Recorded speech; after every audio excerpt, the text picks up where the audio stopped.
बड़ी बात है, सबसे बड़ी बात है कि जो उनके माननीय विधायक हैं बीजेपी के लखिंदर पासवान, जो कि उसी वर्ग से आते हैं, उनके लेकर के सूत्रों के हवाले से जो खबरें आई है कि ये मामला जो है ना अब उप मुख्यमंत्री सम्राट चौधरी तक पहुंच गया है। अब देखिए एक बात समझ लीजिए, समझे, उप मुख्यमंत्री तो दो गो हैं, एगो विजय सिन्हा जी है, एगो सम्राट चौधरी जी है, और जो है ना एक है नीतीश कुमार जी। नीतीश कुमार जी तो बिहार के मुखिया हैं।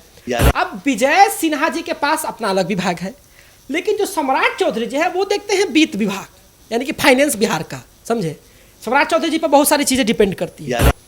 अब देखिए ये आज़ादी का महीना चल रहा है, समझे, और कई तरह की योजनाओं का सौगात नीतीश कुमार जी धराधर ताश के पत्तों की तरफ बांट रहे हैं। ये लो ममता, ये जो है आशा कार्यकर्ता नियुक्ति आने वाली है, जिसमें कहा जा रहा है कि चौकीदार दफादार को लेकर के जो चीजें हुई थी, हुआ क्या था ना चौकीदार दफादार वाले मामले में कि चौकीदार दफादार का रोक हाईकोर्ट लगा दिया था। उसके बाद ये लोग सुप्रीम कोर्ट गए, तो हाईकोर्ट ने कहा कि नहीं नहीं ऐसे कैसे हो सकता है, ऐसे लगातार एक ही लोगों का आश्रितों का नियुक्ति कैसे हो सकता है। तो उसके बाद सुप्रीम कोर्ट गए, तो सुप्रीम कोर्ट में हालांकि अभी तक मामला प्रक्रियाधीन है।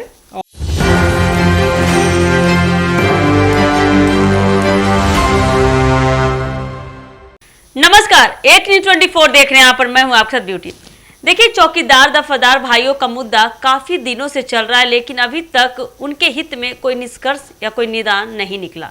वही बता दें, चौकीदार दफादार भाइयों का मुद्दा अब काफी ज्यादा बड़ा रूप ले लिया है, काफी गंभीर मामला हो गया। इसी बीच नीतीश कुमार की एक घोषणा ने इन भाइयों को राहत मिली है। बता दें कि नीतीश कुमार के घोषणे से काफी ज्यादा राहत मिली है। लगातार बिहार की जनता के लिए योजनाओं की घोषणाएं कर रहे हैं नीतीश कुमार। इसी क्रम में चौकीदार दफादार वर्ग के लिए भी एक राहत भरी खबर सामने आ रही है। सूत्रों के अनुसार सरकार जल्द ही इनके लिए कोई विशेष योजना ला सकती है। ये वर्ग वर्षों से स्थायी नियुक्ति, बेहतर वेतनमान और सेवा शर्तों में सुधार की मांग करता रहा है। संभावना है कि आगामी कैबिनेट बैठक में इस पर बड़ा फैसला लिया जा सकता है। तो इनकी पूरी पुष्टि, इनकी पूरी जानकारी हम साहिल जी से लेंगे। साहिल जी, तो क्या है नीतीश कुमार का अगला एजेंडा चौकीदार दफादार भाई? देखिए, आपने चौकीदारों की बात कही, तो बात है ना कि चौकीदार दफादार संघ के जो लोग हैं, उन लोगों की मांग जो है वो तो शुरू से चली आ रही है। अब जो सबसे बड़ी बात है कि जो उनके माननीय विधायक हैं बीजेपी के लखिंदर पासवान, जो कि उसी वर्ग से आते हैं, उनके लेकर के सूत्रों के हवाले से जो खबरें आई है कि ये मामला जो है ना अब उप मुख्यमंत्री सम्राट चौधरी तक पहुंच गया है। अब देखिए एक बात समझ लीजिए, समझे, उप मुख्यमंत्री तो दो गो हैं, एगो विजय सिन्हा जी है, एगो सम्राट चौधरी जी है, और जो है ना एक है नीतीश कुमार जी। नीतीश कुमार जी तो बिहार के मुखिया हैं। अब विजय सिन्हा जी के पास अपना अलग विभाग है, लेकिन जो सम्राट चौधरी जी है वो देखते हैं वित्त विभाग, यानी कि फाइनेंस बिहार का, समझे। सम्राट चौधरी जी पर बहुत सारी चीजें डिपेंड करती है। अब देखिए ये आज़ादी का महीना चल रहा है, समझे, और कई तरह की योजनाओं का सौगात नीतीश कुमार जी धराधर ताश के पत्तों की तरफ बांट रहे हैं। ये लो ममता, ये जो है आशा कार्यकर्ता, क्यों ना हो, क्योंकि चुनाव नजदीक है साहिल जी, समझे, जितना भी हो सकता है कर रहे हैं। तो जो सूत्रों के हवाले से खबरें है कि ये भी वो कर ही देंगे, समझे। लगातार कहा जा रहा है कि कई तरह की नियुक्तियां आने वाली है, जिसमें कहा जा रहा है कि चौकीदार दफादार को लेकर के जो चीजें हुई थी, हुआ क्या था ना चौकीदार दफादार वाले मामले में कि चौकीदार दफादार का रोक हाईकोर्ट लगा दिया था।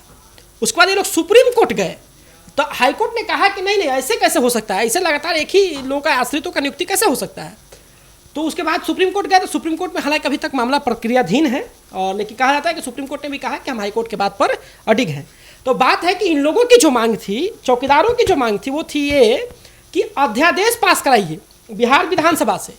तो देखिए, अध्यादेश पास कराना आसान नहीं है, समझे। कोई भी बिल को पास कराना आसान नहीं है। बिल पास कराना, फिर केंद्र में जाकर उसको 9वीं अनुसूची में शामिल करवाना, ये सब जो है थोड़ा मुश्किल है, समझे। तो अब बात है कि नियमावली की बात हो रही है कि नियमावली निकाल करके इन लोगों की फिर से नियुक्ति शुरू कर दी जाए। अब इसको लेकर के चौकीदार दफादार नाराज है। नाराज इस बात का, उनका कहना है कि नियमावली तो फिर तो कोई हाईकोर्ट तोड़ देगा, फिर कोई कोर्ट तोड़ देगा, फिर कोई सुप्रीम कोर्ट उस पर रंगा लगा देगा कि नहीं नहीं ऐसे कैसे हो सकता है। तो इसको लेकर के इनकी बात चल रही है। लेकिन बात है ना कि पहले जैसे भी नियुक्ति इन लोगों की नहीं हो सकती है। कई आश्रितों की नियुक्ति पहले हुई थी, नीतीश कुमार जी नहीं करवाई है, कई आश्रितों की नियुक्ति। लेकिन जो आश्रित बचे हुए हैं, उनका कहना है कि केवल एक बार मात्र जो है हमारी नियुक्ति हो, लेकिन पहले जैसी नियुक्ति नहीं हो सकती है। और जो सबसे बड़ी खबर है निकल करके आ रही है कि कॉन्ट्रैक्ट बेसिस जो जॉब का प्रस्ताव रखा गया है, उसी की स्वीकृति की ओर देखा जा रहा है। कॉन्ट्रैक्ट बेसिस, यानी कि एक समय के लिए, एक अवधि के लिए आपका एक तय वेतन के अनुसार जो है आपको सेवा देना पड़ेगा। उसके बाद आपको सेवानिवृत्त कर दिया जाएगा। हो सकता है कि उसके बाद आपको पेंशन न दिया जाए, हो सकता है कि उसके बाद आपके बच्चे को ना दिया जाए, ठीक है। और बाकी जो जनरल्स लोग होंगे डायरेक्ट फाइट करके जो है इस क्षेत्र में आ सकते हैं। तो इन सब चीज़ों की बात जो है चल रही है। तो क्या लगता है कि आज़ादी का महीना चल रहा है, 15 अगस्त से पहले या 15 अगस्त तक इन लोग के लिए कुछ इन लोग के हित में कुछ खुशखबरी मिल सकती है? देखिए, नीतीश कुमार जी को कहा जाएगा ना कि जो सावन का महीना है, ठीक है, बहुत कहा जाता है प्रेमी प्रेमिकाओं के लिए। सावन के महीने में नीतीश कुमार जी एकदम दिल खोल दिए जी, समझे। आज़ादी के महीने में एकदम जो चीज़ 125 यूनिट बिजली फ्री है, साथ में ममता आशा कार्यकर्ताओं का वेतन बढ़ा देना, रात्रि प्रहरी का वेतन बढ़ा देना, पीटी टीचर के मानदेय बढ़ा देना, कई तरह के मांगों को उन्होंने पूरा किया है। अब लगातार अगर देखा जाए चौकीदार दफादार का, तो आप बात समझ लीजिए कि जो वर्ग है ना, इससे अति पिछड़ी जातियों का जो है ना ज़्यादा योगदान रहता है। इस वर्ग में ज़्यादा वो लोग आते हैं, खास करके पासवान वाले में। तो अगर इन लोगों का वोट नीतीश कुमार को ही पड़ता था और इन लोगों का वोट नीतीश कुमार जी को चाहिए, तो इधर देखना पड़ेगा एक बार, समझे, इधर एक बार देखना पड़ेगा। और साथ ही में बीजेपी के पास कई पासवान विधायक हैं, समझे। कृष्णनंदन पासवान मंत्री भी हैं बीजेपी कोटे से, समझे।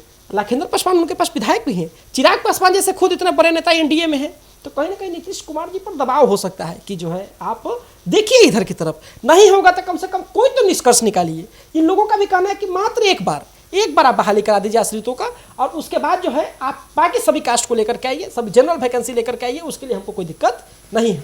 मतलब नीतीश कुमार माननीय मुख्यमंत्री हमारे देख रहे हैं कि चौकीदार दफादार भाइयों का मुद्दा इतना दिन से है, तो कहीं ना कहीं कोई नहीं मंत्री, कोई नेता नहीं सुन रहा है। तो इस बार जैसे सब लोगों के लिए, ये बहना, ममता बहना के लिए, रसोइयों के लिए, प्रहरी के लिए, सबके लिए दिल खोल कर ये दिए हैं योजनाएं। तो कहीं ना कहीं लगता है 15 अगस्त का दिन तो तय है चौकीदार भाइयों लोग के लिए। हाँ देखिए, एक बात आप कह सकते हैं, 15 अगस्त की बहुत चर्चा हो रही है, लगातार हम भी सुन रहे हैं 15 अगस्त की चर्चा। तो 15 अगस्त जो है हम लोग के लिए आज़ादी के लिए दिन, आज़ादी का दिवस बहुत बड़ा सम्मानीय हमारे लिए, हमारी ज़िंदगी का जो है सबसे बड़ा दिन हम लोग का आता है। और इस दिन तक जो है ना, क्योंकि देखिए जो खबरें निकल कर कह रही कि बातें उप मुख्यमंत्री श्री सम्राट चौधरी जी और माननीय बिहार के सीएम नीतीश कुमार जी के पास भी पहुंच गया है। और देखिए ना, एक टाइम था ना कि एकदम सूखा पड़ा हुआ था, लेकिन लगातार जब खोलिए डोमिसाइल दे रही है सरकार, जब खोलिए सामाजिक सुरक्षा पेंशन योजना बढ़ा दी सरकार, जब खोलिए 125 यूनिट बिजली बढ़ा दी सरकार, जब खोलिए सफाई कर्मचारी आयोग का गठन, जब खोलिए युवा का आयोग का गठन। मतलब कि लगातार नीतीश कुमार जी जो है ना, मीडिया वाले परेशान हो गए खबर करते करते, इतना नीतीश कुमार जी दिल खोल के सब कुछ दे रहे हैं। आप इस बात को समझ लीजिए कि चौकीदार दफादार पर भी इनकी नज़र है और होगा, इनका भी समस्या का समाधान जो है ऑलमोस्ट होगा। हाँ, तो जैसा कि अभी आपने सुना और देखा कि चौकीदार दफादार भाई लोग के लिए ये खुशखबरी तो आने वाली है और 15 अगस्त का दिन तो तय है, लेकिन इस पे भी कयासे लगाए जा रहे। सूत्रों की माने तो ये कहा जा रहा है कि नीतीश कुमार जैसे बाकी लोगों के लिए, रात्रि प्रहरी के लिए, ममता बहनों के लिए, रसोइयों के लिए कैसे पेंशन बढ़ा रहे हैं, 125 यूनिट बिजली फ्री कर रहे हैं, मतलब सभी लोग के लिए अनुदान दे रहे हैं, सब कुछ फ्री करते नजर आ रहे हैं। तो ये देखना काफ़ी दिलचस्प होने वाला है, काफ़ी मतलब इस चीज़ का इंतजार कर रहे हैं चौकीदार दफादार भाई लोग कि कब उनके हित में नीतीश सरकार जो अपने वादों पे वादा किए हैं वो अपने वादों पे कितना अटल रहते हैं। तो ये देखना काफ़ी दिलचस्प होना। तो ये देखने के लिए बने रहे हमारे एक न्यूज़ 24 के साथ। दीजिएगा इजाज़त, धन्यवाद।